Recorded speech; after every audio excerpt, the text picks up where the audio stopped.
Mari McInerney from Croaky at the Oceania Tobacco Control Conference in Hobart, and I'm speaking to Ray Lovett, who is going to talk about Indigenous smoking rates and also some release of new information about that today, which is very timely. But Ray, you opened your keynote talking about yours and your own family's tobacco story. Can you share that with us? Sure. So my family belonged to the Nyampa tribe, which is sort of central western New South Wales. And a lot of our family were, back in the early 30s, lived on a station called Kiwung Station. And at that time it was common, for rations to be supplied to Aboriginal families in that region when lots of the farmers came through and they were dividing up the land, for agriculture. And so the common rations that were provided to families at that time were flour, sugar, and of course tobacco, in addition to meat and things like that. So that was where our tobacco story started. And then when several family groups were then further relocated to Carrara Tank and then later to Murrumbidgee Mission near Lake Angelico, that story then continued, and that story around the rations or payment for labour continued there as well. So the ration shed at Murrumbidgee Mission is still there today, and so that shed was responsible so people would line up for their rations right up until the 60s in our family, in that case on the mission. But in some areas of Australia that continued right up into the 70s. So, living memory for lots of families. And you said that's a very important context to viewing anything around Indigenous smoking, yeah? That's right.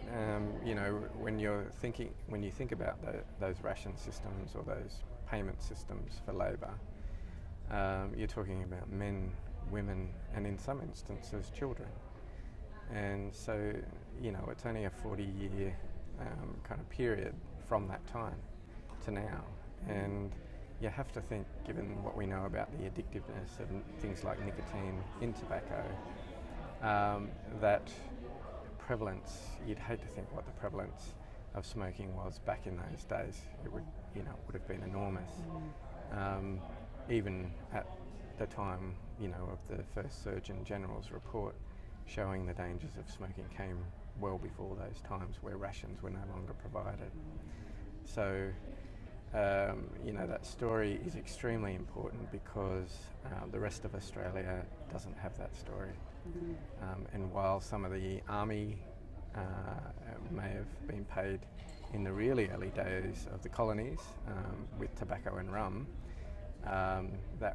that story changed quite early for those people as well. And is nowhere near as recent, that's right. No, that's right. So if we fast forward a little bit, not too far, but now with your work as a researcher, now you presented today on some very new research that you've done, but it's actually under embargo, so I'm not sure how much you can tell now, but if you could, but also today we've seen the release of the ABS statistics, so I wonder if you can just say what the latest research is showing, as much as you can say of yours, but what the ABS says. Well, the information is very similar.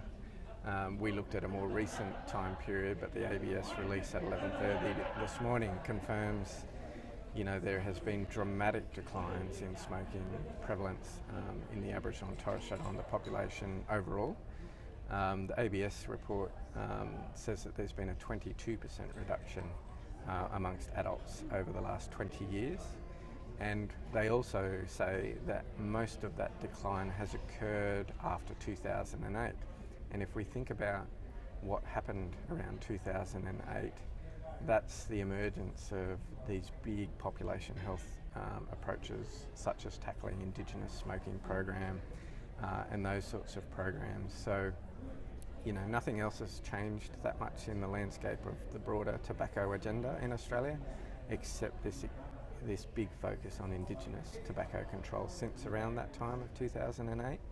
So we'd have to be reasonably comfortable in saying that the uptake of the cessation and not taking smoking up is really resonating with lots of Aboriginal communities across the country.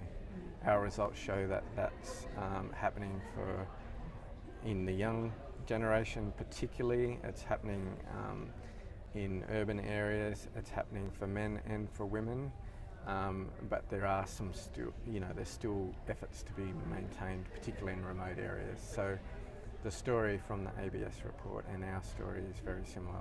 Yeah. And the policy implications of the are? Well, the policy implications are pretty clear. So what's going on at the moment is working. We need to continue that work, to reach the targets that have been set. And in fact, we probably need to accelerate efforts. We know that Aboriginal people have taken up this message really well. The representation here at this conference from Aboriginal communities just in Australia, it's probably half the conference attendees. So when local programs that are initiated by the community on how they want to tackle things like tobacco, when they're led from the community, we know that those things work, and we're seeing that through lots of the presentations here at this conference. Another interesting thing that you talked about was the importance of reframing both the stories and the data. What did you mean by that? Can you talk through that?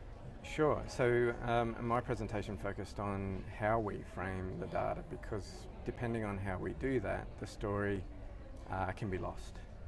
So there was a report earlier this year that said that we're not closing the gap on tobacco cessation amongst the Aboriginal and Torres Strait Islander population compared to the non-Indigenous, but that was really using the reference point as the non-Indigenous population.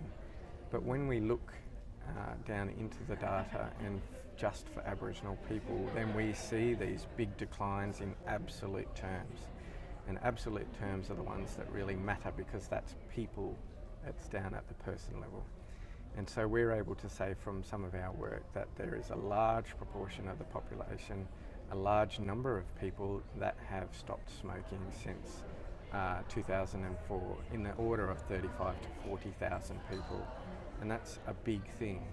As soon as we start looking at how we're doing compared to the non-Indigenous population, given that we have a different tobacco story, are we really comparing apples and apples, or are we comparing apples and oranges? And so really these good declines need to be looked at in conjunction with the relative difference between the non-Indigenous population, but I don't think that should be the focus. We need to have that as our kind of first kind of look at the data. How are we going? Sure, that's great, but we also need to look then within the Aboriginal population to see how we're going, because that provides us with the best kind of data to see whether change is being affected. You talked about data, and there's some about the growing movement for Indigenous data sovereignty. Also the lack of data that is really important in smaller communities and across the diversity of Aboriginal Australia. What are the issues? So the issues currently, so the report that's come out from the ABS today is really good in that we're able to look at that big national picture and maybe even down to the jurisdictional level. But a lot of us working in Aboriginal and Torres Strait Islander health want to know how our health and our well-being is impacted at our sort of nation level. And when I say nation, it's at the Nyampa or Wongabon level.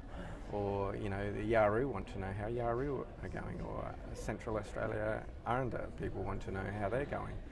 And we just don't have that level of granularity in our data. And what we're seeing now is lots of those communities taking on and doing their own surveys around things like tobacco and other health and wellbeing indicators.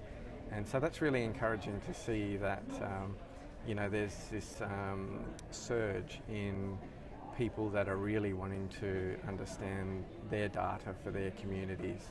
The other thing that comes with that is that they're in control of how the data are analysed and how they are reported.